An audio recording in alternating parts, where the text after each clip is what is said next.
2022 has been a challenge for finances, big and small, as global events could be felt right in our wallets.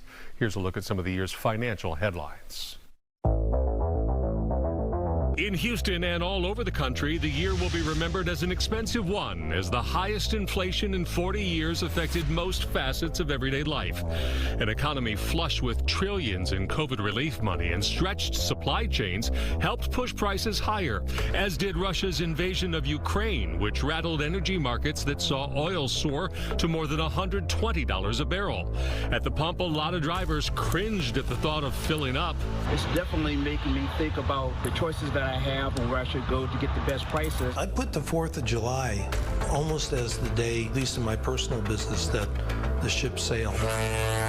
To combat rising prices, the Federal Reserve aggressively hiked interest rates for the first time in 4 years, which has affected mortgage rates and significantly slowed Houston's housing market, turning more to a buyer's rather than a seller's market. I've never seen anything like it in the 40 years that I've been in Harris County. In the short term, owning those homes will be more expensive, as tax appraisals were often maximized to reflect higher property values. I'm cautiously optimistic that this will continue, but things are pointing towards them not continuing in the same sort of trajectory next year. Post-pandemic job growth remains strong nationwide, with more openings than people looking for work.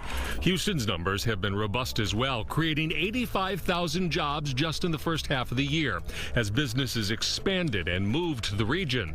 But experts caution a possible recession presents challenges on the horizon. When we got into May and it stayed dry and it got drier, and in June, that's what it kind of finished it off. A persistent summer drought put Texas farmers in a bind who were already struggling with high costs.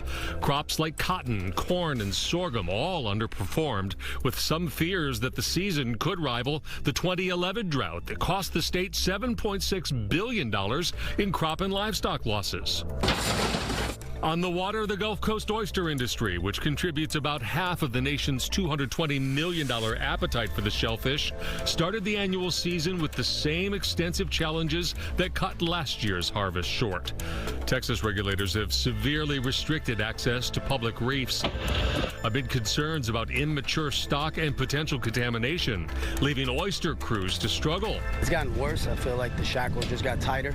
So for many, a frustrating economic year, and wonder what may be yet to come. Experts say there is little to change, whatever the immediate future may hold. To a large extent, the current dynamics are already set and in place, and it will take some time for those to work through the system.